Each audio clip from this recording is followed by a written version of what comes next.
I think is a great segue to talk about diversity initiatives and ERGs, and kind of bring the audience up to speed as far as passing the torch. Yes. So for those that don't know, I co-founded a diversity task force at CBRE Philadelphia, and I can give you the details later. But I passed the torch after I left that particular office over to Kerri-Ann. So how's it been going? It's been going well, Okay, yes. okay. Big shoes to fill. Can I just say, yes. Your event that you had last year, everybody's still raving about that event. Really? Yes, Oh, I feel like, you know, when we're talking about events and I'm like, so I can't pull off a Niles event, just letting y'all know, especially in this pandemic, you know. But no, it's going well. We did a fundraiser last year where we raised $8,000 for Philadelphia School District to provide for technologies because, you know, with the pandemic, a lot of Black and brown kids can't afford technology, the laptops and you know, the laptops and all that stuff at home. So we wanted to do something. So the task force decided to vet a couple different nonprofit organizations because we wanted to make sure that every dollar was going towards a child. Exactly. And you know, we've decided we're going to educate the staff about culture differences. You know, because I am a firm believer. And I think this came from Maya Angelou, one of my favorite. Yes. Rest in peace. When you know better, you do better. It's something that she said to Oprah, and Oprah puts that out there. And I'll add a little bit to it. When you know better, you have the potential to do better. You have to then make the choice. Right. So without the knowledge, you can't possibly attempt to do better. Right. So I feel like, you know, our staff, we all know, is Caucasian males. Yeah. And we're trying to diversify that, whether that be women, you know, Black and brown, Asian, Hispanic. You know, we're trying to change the culture within CRE, which we're here for. So we're educating them. We're having that uncomfortable conversations. I've had quite a few since you've passed the torch. Yes.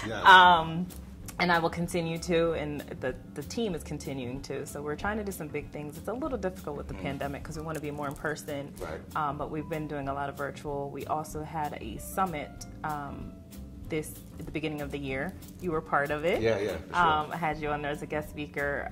So there's now been, I think, 6 other diversity task force started throughout CBRE.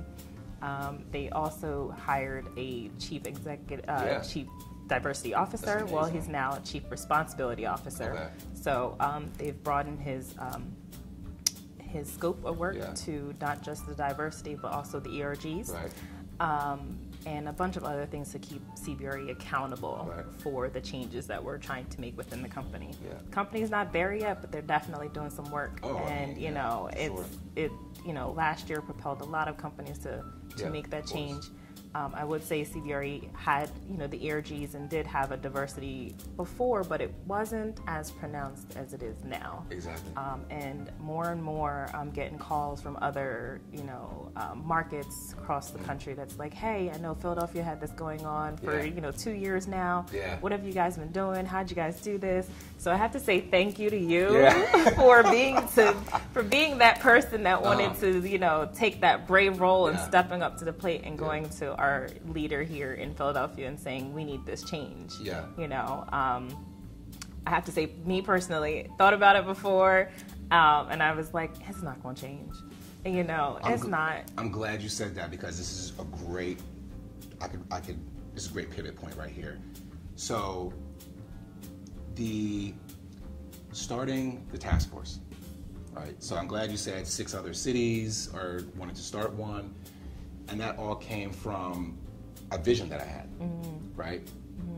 And that vision was birthed from an experience that I went through at the company. And if people don't know about that experience, they can read about it in an article that was featured. I was featured in Biz Now on their Next Gen series of how I covertly infiltrated the industry. You can read about that experience, and instead of cowering or complaining or ignoring the issue, I leaned on my military experience and background to help me, you know, strategize how I can defeat this enemy, you know. And in doing so, I came up with a vision, plan, strategy, whatever you call it, and I put, you know, initiatives and goals. I set them and put my best foot forward. And I went out on a journey, and I went to two different ERGs, two different ERG conferences that were being held, the African American and Hispanic. I went there just to see what was going on. Okay. Understand the flow and the process. And I can say that CB had, before George Floyd, had great intentions, great movement, a lot of enthusiasm behind it, and I supported it, and I felt supported. But I just went through this one incident that somebody like myself should not have gone through, but I did. And my grandmother always tells me, you got a testimony now, you know what I mean? Right. You got a testimony. So, you know, what are you gonna do with it? So I decided, I said, you know what, these ERGs are great, they're amazing, but there needs to be something at the local level. I mean, we are in real estate, right? It's all about location, right? Like, what are we doing in Philadelphia? Other cities, other places, other regions have their own structures and their own dynamics, but what are we doing in Philadelphia? Nothing, okay? Not my city. That's gonna change if I'm here, right? Especially after that experience. And so what happened was, I went out and I started recruiting people to join this task force. I pitched the task force to other people. And this is before George Floyd. This is before all the wokeness that's been going on nowadays. And I'm saying that respectfully. But the temperature or the awareness was different back then. You know, what I was doing was cute and it was nice. And I was in a great company. I was supporting it. But it just wasn't top of mind in front of other initiatives. So it was a vision, and I went full steam ahead. And I was telling Kiara that I treated this like it was a deal, and I worked very hard. And I kind of like the fact that I'm able to pass the torch to you, because I think we have two different management and leadership styles. But we both have similar backgrounds, similar upbringings, military experience, but two different styles. And I think going back, everything is always like a military analogy. Going back to the military, I think my style is more unconventional, and I think your style is more conventional. So what happens with the unconventional is somebody that does the reconnaissance, you put behind enemy lines, does the diplomacy behind the scenes, little resources, out there on a shoestring budget, you know, against all odds. And that's what I was pretty much doing, and had this event and got a lot of attention. Now, mind you, there was no budget, and I was always lying every time somebody asked me what the budget was. I was like, 2,000, 3,000. That was just what I was up to, but I had a bunch of other things planned, and I was recruiting. As well as I was looking at people and saying, look, this has to be taken seriously. So I was very in your face about it. And that was not the norm or the trend in those days.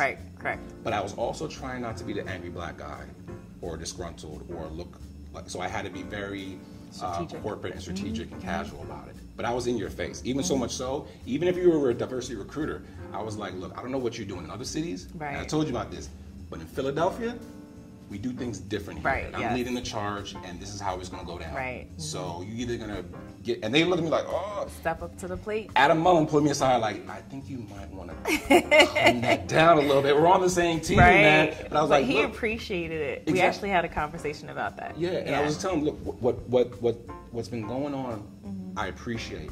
But in Philly, my city, we're taking it to another level. We're not playing no games. We are a task force. I named it a task force for a reason. You can call it a group, you can call it a team, you can call it a powwow, but when you call it a task force, that has a different tone. That means something's gonna get done. And that's why I named it a diversity task force, so people will know somebody about to come in here, kick some stuff down, you know, hold people accountable, etc. And that's what it is. And passing to you the more conventional, and I think this is the best way for it to transition, because I feel like if I still let it still would be I'm a little bit of a brute sometimes, but I appreciate it was passed off to you because you're more conventional. I feel like you can handle the flow of people and the way things kind of move, and you know, your leadership style lends to that more caring and conservative manner for the diversity initiatives. And I'm not trying to say it's a lesser of an experience or impact, right? But I feel like to get it started, you need to meet behind enemy lines to get it done, putting all the effort in. Yep. And then once it comes to that capacity and flow, then usually the unconventional passes off to conventional, and then you man the the operations, and then everything's flowing fine. And I believe that's the transition we made in this diversity task force. So I appreciate your being involved and keeping the movement going. Thank you. Yeah, I have to still let you know where your grassroots started and where it is now. So since you had that conversation with Adam, we have hired 27 staff members, I think it is, and half of them are diverse. Yeah. So that's amazing.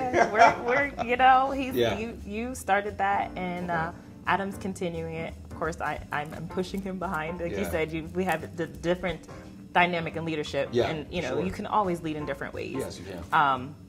And I am still in your face, but not as, if you want to say, aggressive as you are. You know what I mean? I might come around and being like, hey, so what about this? You know what I mean? But I learned in the military, with my experience, is sometimes when you have an idea, if you flip it and make it seem like it's their idea, it gets done quicker. So that's something that I've learned in the military with, being in the position I was with. I was always a lot of brass and sergeants, sometimes I don't want to listen. So you always had to be like, hey, this is your idea. But it wasn't really. So that's what I'm kind of still doing now.